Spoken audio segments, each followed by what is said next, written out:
Hello there. Today we're doing FNAF Politics. Let's begin. If Mike has a good evolution in FNAF 3 and lets go of his severe complex, understanding that his duty is not to save someone, it will be satisfied with the character. I will be satisfied with the character. I'm gonna say I'm neutral on that. People say they agree. I think I said neutral because I don't fully understand the question. But yeah, welcome to FNAF Politics, where we take a look at FNAF confessions, and I'm just gonna publicly share my opinions as I vote on these polls about FNAF. Let's go. Five Nights at Frick Bears 3, never played it before. It is one of the best fan games and should be in the Fazbear Fanverse. I haven't played it yet. I'm not sure if I will. I might just watch freaking Dawko play it or something. I'm gonna say neutral. I thought it was a Friday Night Funkin' mod. I didn't know it was its own, like, complete fan game. I assumed that, like, from looking at that, like, Vanny, like, drawing in the game, it was, it's, like, that Vanny, the version of Vanny in the game, it's like a FNF thing. Saying there was a dead kid in the suit that's in the room, crying child was locked in, is stupid as hell. If I catch any of y'all doing it, saying that I'm gonna stab you. Yeah, I agree on that. Like, that's so obviously an employee in there, unless that kid is obese or something. I'm gonna say I'm not the biggest fan of modern FNAF. Like, I'm just not the biggest fan of Steel Wool FNAF. Well, a lot of people probably, I'd say like 50% of the fan base agrees with me on that, and or 50% doesn't. I'm gonna say neutral. Oh, wow, okay. Who cares? It's just race, so neutral. Yeah, neutral one. Duh. I'm not reading every single one of these. I'm just gonna show it on screen for a brief minute, and then I'll vote on them. I haven't seen or played through all of Secret of the Mimic. I only saw like the first 2 hours of gameplay of it by John FNAF, so I have no idea. This is a complicated question, actually. If Scott were to kill off any of these three for the third movie, who should it be? I'm gonna say probably not Vanessa, because she literally just got possessed by the puppet as a cliffhanger at the end of the movie, so it's definitely not her. I'm gonna say, yeah, I agree on that. Advocate for Vanessa's life. I don't know. FNAF lore is very convoluted, so at this point, everything is canon. You know what I mean? Like, every perspective we thought of, no matter what you're thinking of, it's canon. To me, my view on FNAF lore is that it's a loose canon type of storyline.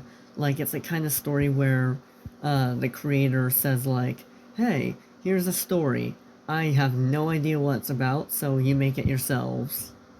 And basically, even if two people have two completely separate ideas for what the story of FNAF is, they're both canon in their own minds. There's no singular canon version of FNAF.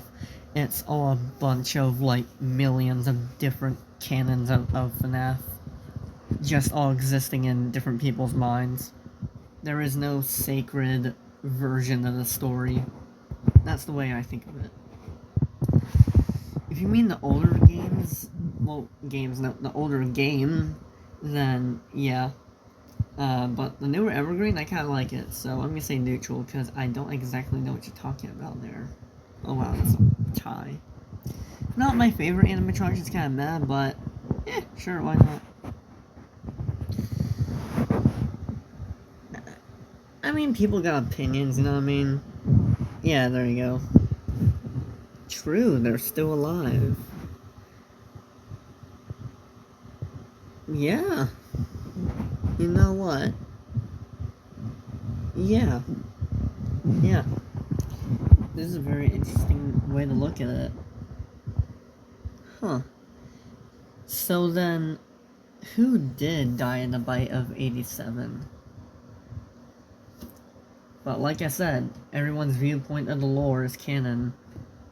and different from each other. So Jeremy, in someone's mind, is the bite victim, and in someone else's mind, it's someone else completely. And they're both canon. But to me, my canon, would that make sense? I'm up for shifting my version of the canon around and looking at it in new ways, so it's possible, but I'm not sure. I need some time to think about that. Yeah, I think every FNAF game is really about the same. Just depends on what you like and dislike about it. The only reason why people view them as great games and bad games is because, how, people, treat them in the media versus how they actually are. I thought Security Breach was actually one of the better FNAF games, to be honest with you. I know I said I don't really like the Steel era, but that's, on a atmospheric nostalgia perspective of FNAF versus, actual, gameplay and vibes of the new era, you know what I mean? Just because I wish we were in, the older times of nostalgia of FNAF, doesn't mean, that I don't like some stuff from the newer era, because I thought Security Breach has some really cool stuff in it. Yeah, I absolutely agree on that. Well, I mean, we don't know. Who knows? Well, yeah, fair. Well, I mean, to be honest, I know an 11-year-old, and he's pretty edgy, so take that as you will. Alright, last one. Michael being William's adoptive son is one of the most stupidest theories after Mike Trapp and Will Care. What the hell is Will Care? But in my mind, I always saw Michael being, the legitimate son of Afton, so yeah, I agree with that person's thoughts. That is his bloodborne child. That is not adoptive. Alright, that's all for FNAF Politics today. I don't know if I'm ever gonna do this again. It depends if this video pops off or not. So, yeah, see you.